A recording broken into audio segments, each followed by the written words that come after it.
Welcome, listeners, again to Community Radio Northern Beaches. Community Voices is the program, and I'm Michael Lester. Our guest today is Raimond Gaita, Australia's highly distinguished and internationally recognised moral philosopher. He's the Emeritus Professor of Moral Philosophy at King's College London. He's a Professorial Fellow at the Melbourne Law School at Melbourne University. And for over 3 decades now, he's been working assiduously and with passion, erudition, and it must be said, a streak of strong originality in tackling the difficult moral questions of our time.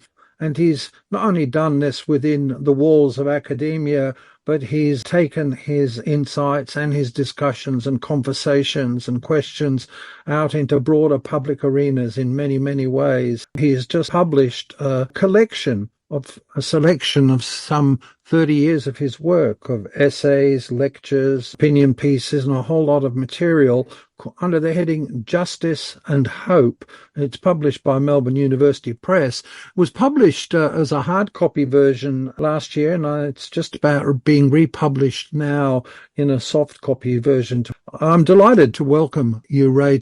Thank you, Michael. I'm very glad to be on this program. Ray, you've spent a whole lifetime looking and addressing these questions of moral philosophy. Could we just start with the broad question, what is moral philosophy? Is it essentially a search for a set of normative principles and values by which we might live? And to what extent are these sorts of values and ethical statements meaningful in any sort of objective way, as distinct from being subjective feelings, emotions, and judgments of individuals?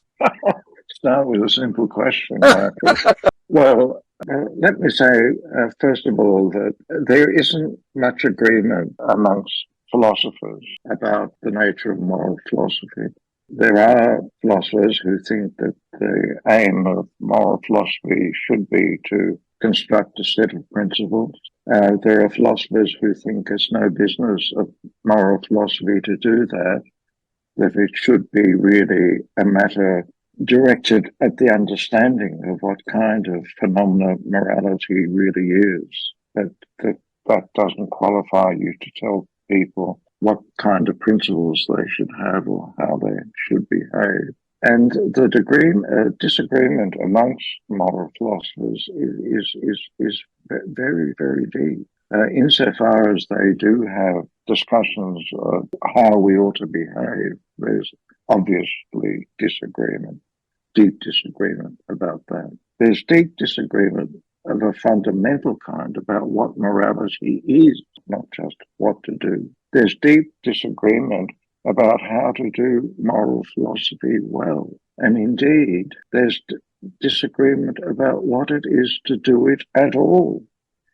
So, for example, there's a very famous French philosopher, Jacques Derrida, who I think it was the 1980s, was offered an honorary doctorate by one of the Oxbridge universities. I can't remember whether it was Cambridge or Oxford.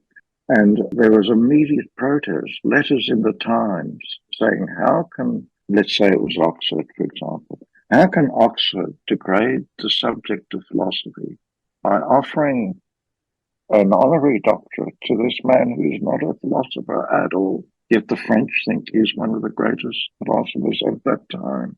So there is a radical disagreement, as I just sort of illustrated. And one thing you can therefore conclude is that there's no expertise, because in order to have expertise, you have to have agreement amongst an authorized body of people, at least about what the subject looks like and what it is to do it well. I'm in a strange position here because on the one hand, I'm regarded as a public intellectual and have brought moral philosophy, not only me, of course, into the public realm. But it's nearly always been an effort not to tell people what to do but to understand something. So I grew up, some of your listeners may know of a book I wrote called Romulus, My Father. My father was a man of great moral intensity. I say in the book about him that I've known nobody in my life who's lived with a greater intensity and seriousness, the belief that nothing matters in life more than to live it decently, where nothing really means nothing. So a large part of my philosophical life has been trying to understand this phenomenon that was expressed so powerfully in my father's life. What kind of thing could have such deep meaning in a person's life? What kind of thing morality is? Not that I was doubtful or skeptical about it, but because morality came to me in such an intense and serious form, it was obvious that I would be struck by trying to understand the nature of this thing. And so even in my practical writings, I've been wanting to reflect upon and, as it were, discuss with my readers. And I try to adopt a kind of conversational tone in my writings and not to be didactic to my readers, but to discuss with them what this strange thing morality is. And then more specifically, for example, let's say I've written about genocide, which was prompted in my writings by thinking about the stolen generation. And my question there was, how should we understand genocide? It wasn't so much to tell people that this was genocide. It was to enter a discussion in which some people thought it was ridiculous to think that the crimes against the stolen generation should be called genocide, when, as a matter of fact, there wasn't a single killing in the service of a genocidal intent. And how could one think that was genocide when there was no killing? People as distinguished as Inga Clandinin, for example, said that when she thinks of genocide, she thinks of the Holocaust, obviously, and that she actually thought it was morally and intellectually irresponsible to call what happened to the stolen generations genocide. I got involved in that discussion, but it was an attempt to understand what I thought was a very serious question. How could a crime that seemed in some ways morally so far from the Holocaust be identified under the same criminal category? So in all my work, I sort of feel, even in the public realm, that's the work that's represented in this book, Justice and Hope.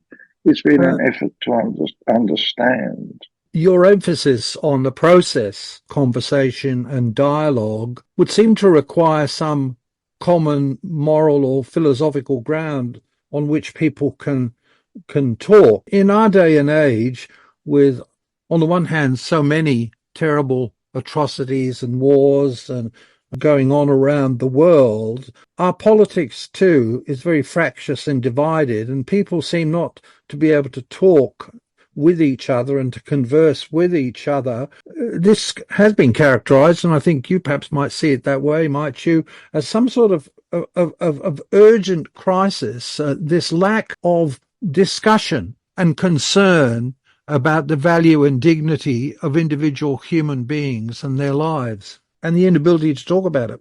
I think yes, and I think no. I mean, sometimes I think we are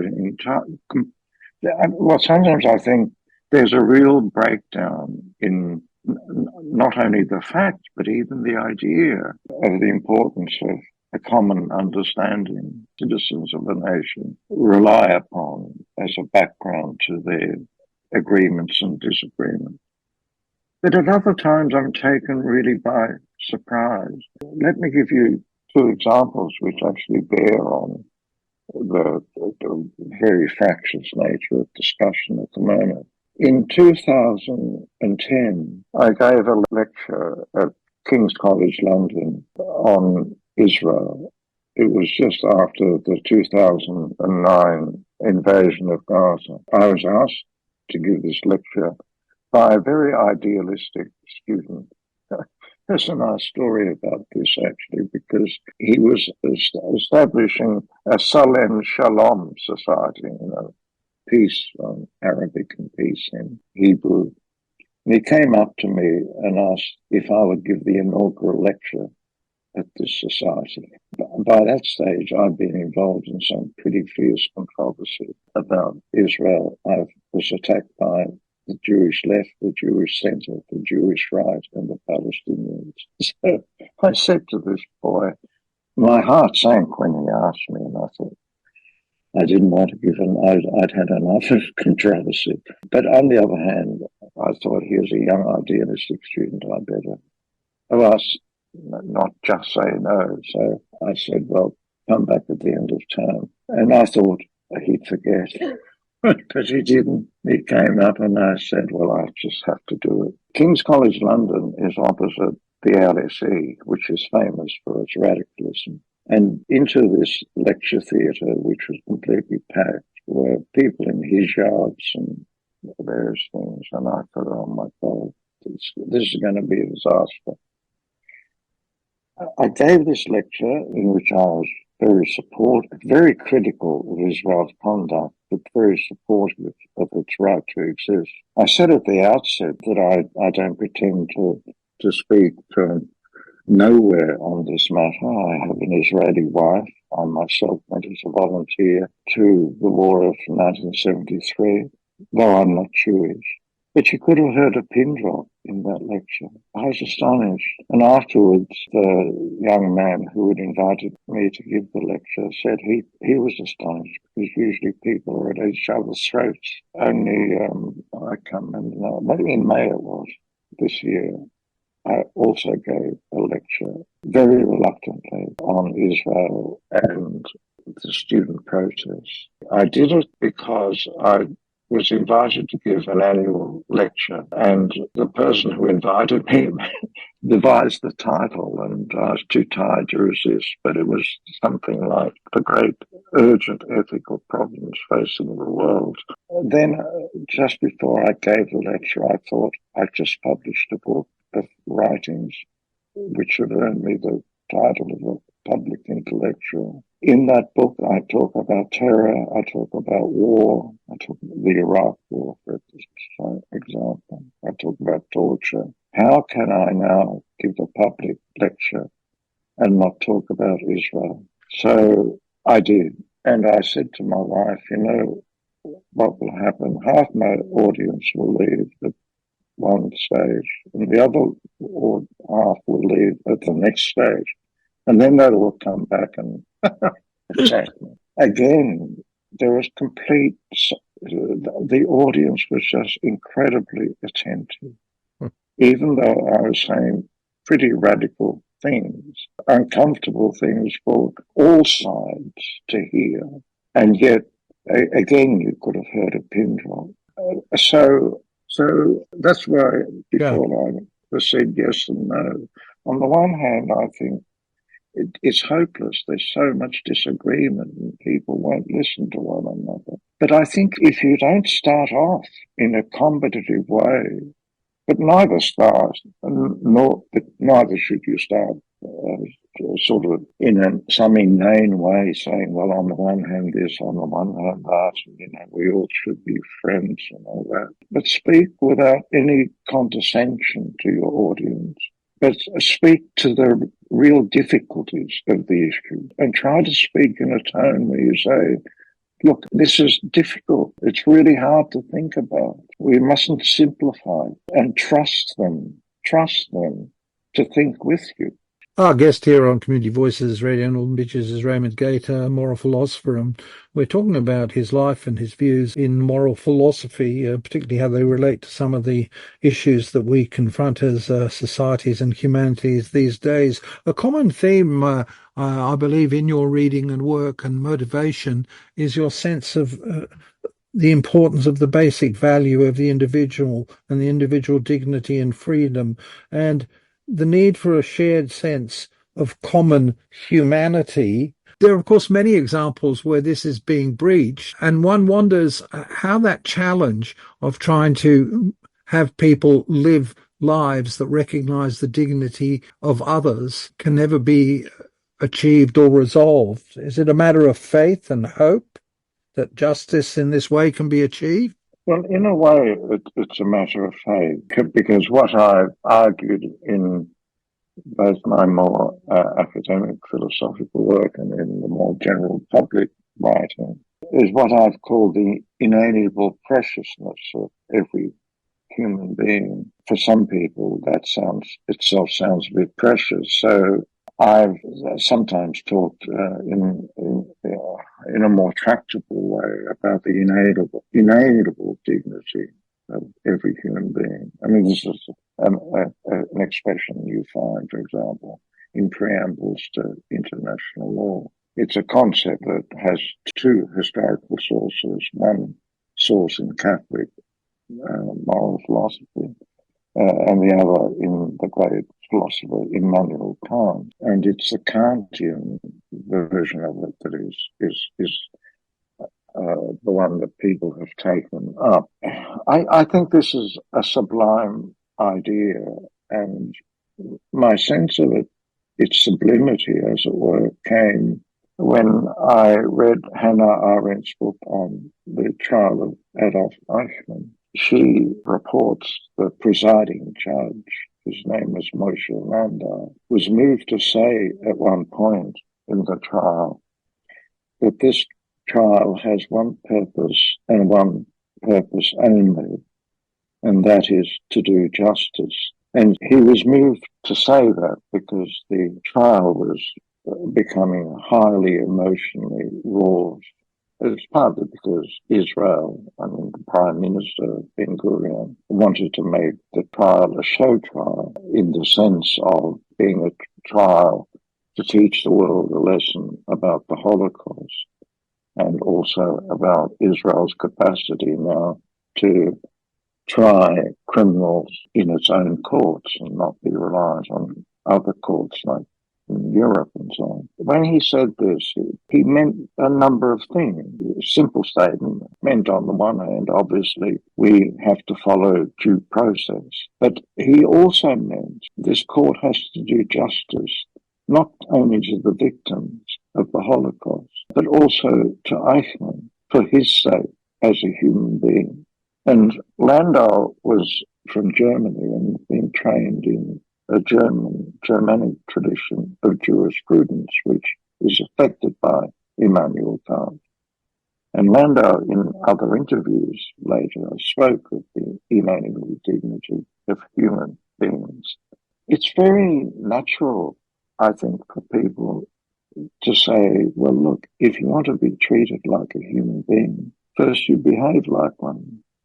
Spoke recently at the University of Melbourne, a title I believe has been published as Crimes Against Humankind, when you spoke about the Israel war on Gaza recently. I'm wondering to what extent these actions that militate against a common humanity are somehow fed by, sustained by nationalism, national identity, and the nation state in this case. In other words, that individuals who may have a moral sensibility and a sense of ethics, somehow even good people can be swept up in bad, and some call them unethical, evil actions, as in this case. Where does the explanation lie, or the attempt to try to resolve this sort of behaviour and ethical and moral behaviour? Let me first just finish about Eichmann, because what was really important in what Landau said was that even Eichmann possessed an inalienable dignity which had to be respected in the manner in which he was being tried. And I think that is a sublime idea that we are losing. That's why, as against that, people say, don't be silly. If you want to be treated like a human being, first behave like one. But coming now to your point about the common humanity, it is certainly true. A people's sense of others as not deserving to be treated as human beings can very easily come unstuck. Well, when their allegiance to nation overrides everything else, and it's almost as though nation or some other, let's say, a religion becomes for them almost a source of absolute value, and the nation becomes almost an object of idolatry, as though one's first obligations and only obligations, overriding obligations, are to the nation. And when this happens, when one takes oneself to have something like an unconditional obligation to the nation in time of war, let's say, it's on those occasions that terrible things can be done.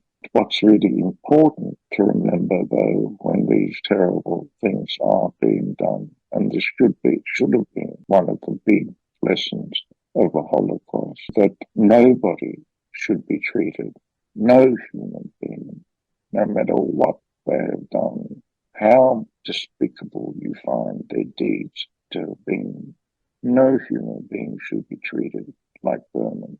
The other big important lesson of the Holocaust, at least for people of our age, in our 70s, was that good people could do terrible things. The important lesson of the Holocaust was that it wasn't the case. It just was a mistake to believe that all the Germans had to be monsters. But again, in the context of the Israel-Gaza war, you've speaking about ordinary people in the state, you've spoken about, I believe, what you've called the moral tragedy of the Jewish diaspora and even Israelis themselves in their lack of response and opening up of discussion, have you, about the atrocities that have been committed against humanity in the current ongoing war. What is the nature of this moral tragedy that you're speaking about? I think it should be evident that Israel is guilty of crimes against international law, guilty of war crimes and crimes against humanity. I think that just should be evident. And what's interesting is that increasingly people who support what Israel is doing in Gaza have effectively abandoned respect for international law and they started saying things, well, don't you remember Dresden? Don't you remember Hiroshima? And so on. As though to say, war is war. Don't be so silly. In fact, don't be so obscene as to suggest that there could be rules governing war. So there's been that tendency, and indeed, and most Israelis have supported Israel's conduct in Gaza. More alarmingly, there are things now being discussed in Israel which even 10 years ago nobody would dream could have been discussed. And that's largely because of the horrible statements that everybody knows about that were made at the beginning of the war by various leaders and continue to be made by some of those leaders and other important members of the Israeli government. And the character of a society is very largely determined by what the society finds undiscussable. And Israel is now almost a kind of a case study of a radical transformation in the nature of society by what has now become discussable in political discourse. So that's one thing. And I think as someone who has an Israeli wife, as someone who went as a volunteer in 1973, as someone who's a Zionist in the sense that I think Jews have a right and a need of political and cultural self-determination, I find that to be a tragedy. I also should emphasize, as someone who has people he loves in Israel, and we're about to be visited by one of them in the coming days. Now, in the case of the diaspora, it seems to me just to be a fact that most Jews in the diaspora have been supportive of Israel, but or when they haven't been, have been reluctant to criticize it. And the reasons for that are understandable in an obvious way because of the shock October 7th, which was horrific, and also because of the shock that so many people on the left have been prepared, if not to excuse October 7th, although some have, but at least at least to equivocate in their condemnation of it. And of course, there's the mounting anti-Semitism. So I understand all that, but I think it is a tragedy that the Jewish diaspora has not been able to overcome its grief and moral shock and deep intergenerational trauma, because the crimes of October 7th were perpetrated with such gleeful Jew hatred that it evoked images of the Holocaust, of course, throughout the world amongst Jews. And I did want to finish with our guest, Raimond Gaita, moral philosopher, as we're in our discussion here, with your view about the way forward in all this, on ethical and moral grounds, if you like, and in recognition of the importance of the individual and the dignity. You speak, or have been described as speaking, of needing to have these conversations in an open way and with the language of love, I think it's been described. I'm just wondering, this process, which requires a certain degree of openness and can lead to very transformational, unforeseeable, unpredictable outcomes if entered into in a truly open spirit of reconciliation.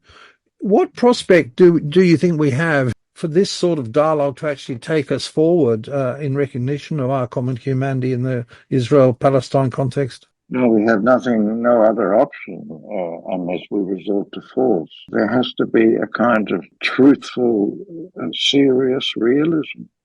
In the case of Israel, which we've been talking about, there just has to be the recognition that Israel is there and is not going away. Therefore, any form of radical anti-Zionism that envisages that there will be no form of Jewish self-determination in the land between the river and the sea is very dangerous cloud cuckoo land.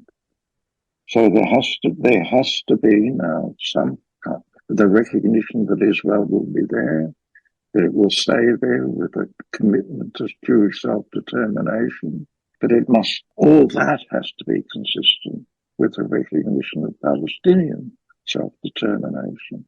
But any fantasy that Israel will go away and there will be a Palestine between the river and the sea, with the Jews being a minority, a protected, or in fact unprotected minority, is really dangerous cloud cuckoo land and can only be destructive of any serious moral possibilities. So I'd like to thank you again as Professor Raimond Gaita, moral philosopher, with whom we've been having a discussion here on Radio Northern Beaches Community Voices. Thank you so much, Ray, for taking the time and the trouble to join us today. Pleasure. It's a pleasure.